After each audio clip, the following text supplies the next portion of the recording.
When Allah subhanahu wa ta'ala sent down the Quran as a shifa and as a mercy, we all know this. Allah Azza wa Jalla said, وَنُنَزِّلُ مِنَ الْقُرْآنِ مَا هُوَ شِفَاءٌ وَرَحْمَةٌ لِلْمُؤْمِنِينَ.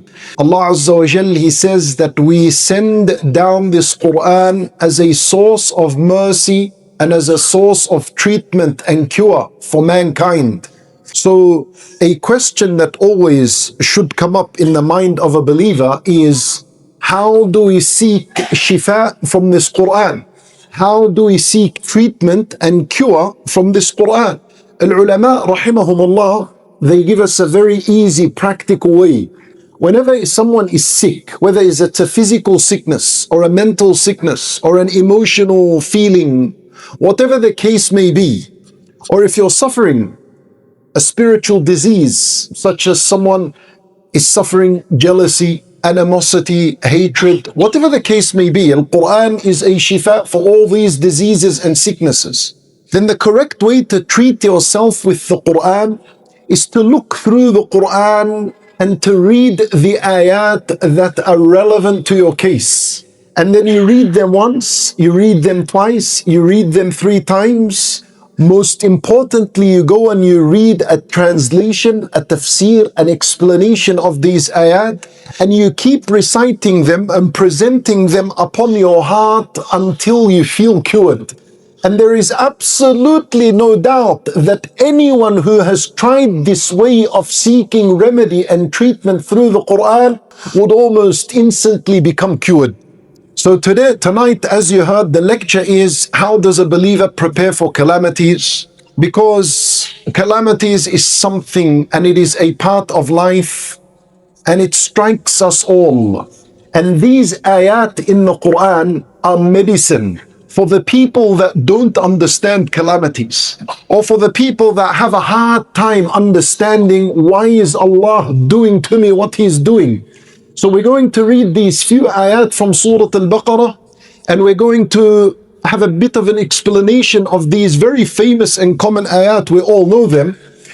And we hope from Allah Azza wa Jal that He treats our hearts and cures our hearts with these ayat. Bi-idhnillahi ta'ala, the aim is that we leave tonight having understood the concept of calamities and what Allah wants from us when a calamity strikes. These ayat in Surah Al-Baqarah, Allah Azza wa Jal, He begins and He says, وَلَنَبْلُوَنَّكُمْ بِشَيْءٍ مِّنَ الْخَوْفِ وَالْجُوعِ وَنَقْصٍ مِّنَ الْأَمْوَالِ وَالْأَنفُسِ وَالثَّمَرَاتِ وَبَشِّرِ الصَّابِرِينَ. Allah Azza wa Jal begins this ayah with a fact. He says, وَلَنَبْلُوَنَّكُمْ. That's the first word. He says, we are surely going to test you all. No doubt about it, this is Allah's promise. Now the question is, why is Allah even informing us of this fact? Why do I have to know? Why is He telling us? Simply so that you and I are not shocked and surprised when the test and calamity strikes. So He's informing us beforehand so that we are prepared and ready for the test when it comes. I give you a small example. I'm a teacher. I enter the classroom. I say to the students, close your books. You're having your final year exam right now. Everyone is shocked and surprised. You never told us. We're not ready. Like, imagine I'm a teacher, entered the classroom, said, brothers and sisters, next week I'm going to examine you on what we've studied. So when next week comes and I say, close your books, and I give you the examination sheet, no one is surprised, no one is shocked. Everyone is ready and prepared. Why? Because I informed them a week before. To Allah belongs the highest of examples. When Allah says multiple times in the Quran, وَلَنَبْلُوَنَّكُمْ وَنَبْلُوكُمْ بِالشَّرِّ وَالْخَيْرِ فِتْنَةً, the point of this is to prepare us and make us ready. So how come so many Muslims and so many people are shocked and surprised when the calamity strikes? We say, aren't you reading the Quran? Don't you read this promise of Allah multiple times? You shouldn't be shocked. We shouldn't be surprised. Rather, we should be prepared and ready, because Allah has already said وَلَنَبْلُوَنَّكُمْ. I will be testing you all. And he took an oath to it. That lam at the beginning is an oath. Then he said, وَلَنَبْلُوَنَّكُمْ. See, this kum means all of you. The male, the female, the young, the old. Even a 5-year-old may be tested with a severe illness. And the 70-year-old. لَنَبْلُوَنَّكُمْ, all of you. The rich, the poor, the kafir, and the believer as well. The prophets, the best of you, the worst of you, the righteous, the sinners, everyone will be tested. So already from the first word, our mind and our mindset towards calamities is being corrected. When you are righteous and you are doing hasanat and good deeds, and then Allah strikes you with a calamity, don't ever say, why? But I'm doing good. How about him? We know him, and these people are sinners and they're living a good life. Relax. You don't know how the test comes. But the test is a test for all of mankind. No one will be spared. وَلَنَبْلُوَنَّكُمْ. Then Allah Azza wa Jalla, He said, before we move on to shay'in, He said, وَلَنَبْلُوَنَّكُمْ, right? We're going to test you. I'll tell you something. There are people that are sick and tired of tests and calamities. I've met people and I've heard from people screaming in pain and agony, saying, when is it going to stop? I can't do this anymore.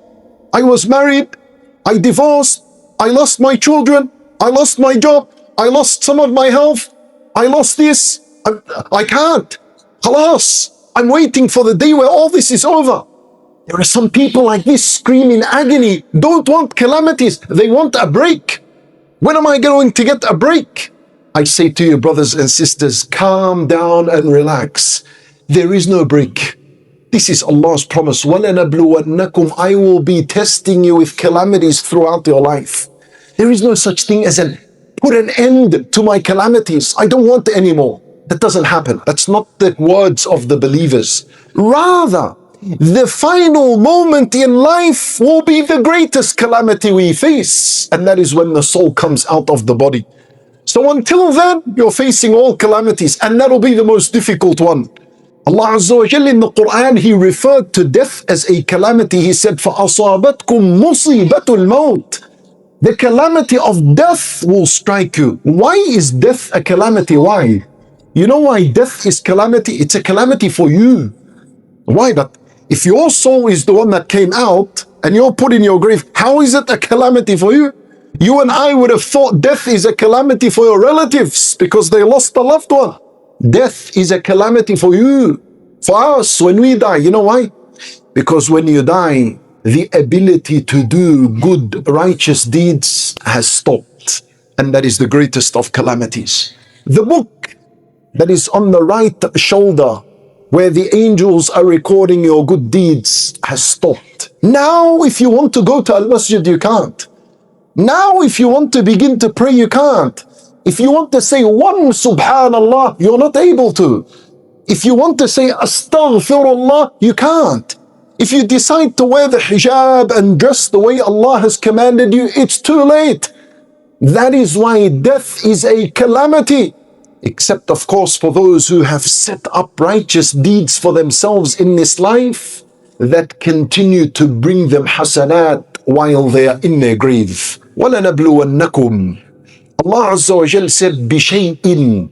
We're going to test you all with something, a little portion of hunger and fee. He said fee, hunger, loss of wealth, loss of life, and loss of provision. This word بِشَيْءٍ, it shows us the mercy of Allah.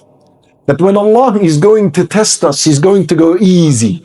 He's going to test you with something, not with a large portion, something of fee, something of hunger, something of loss of life, something of loss of wealth, and something of loss of provision.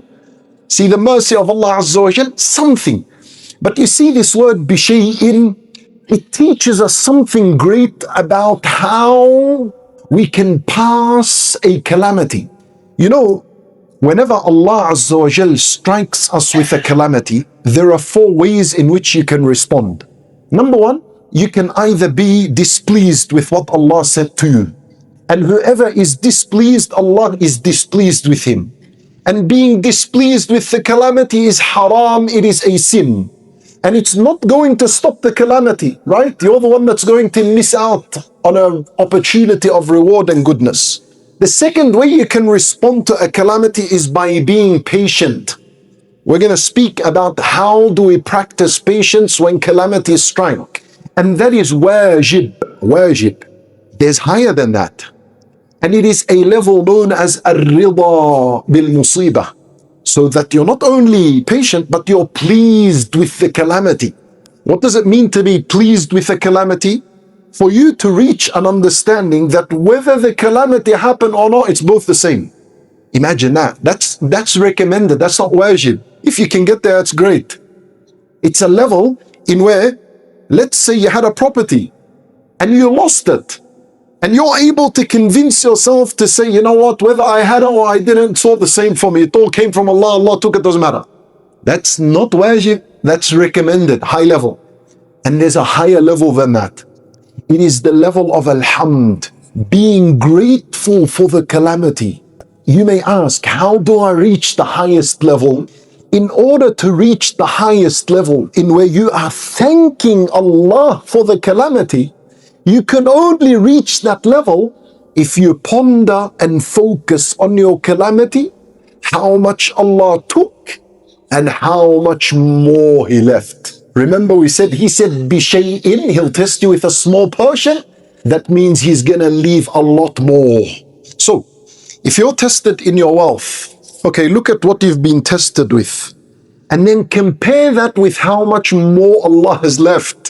Almost immediately you'll be able to say Alhamdulillah for what Allah took, Alhamdulillah for what He left. If you're being tested in your health, focus on what Allah tested you with. What is it? Back pain? What is it? Toothache? Whatever it is. It's still nothing compared to what else He's left functioning for you. Your eyes and your sense of smell and your taste and your ears and your limbs and your organs and everything is working out. So in order to get to alhamd, look at what He took, the small portion, and compare it to the greater portion He left. You'll be able to reach alhamd. And this is a skill that the companions at tabi'een practiced.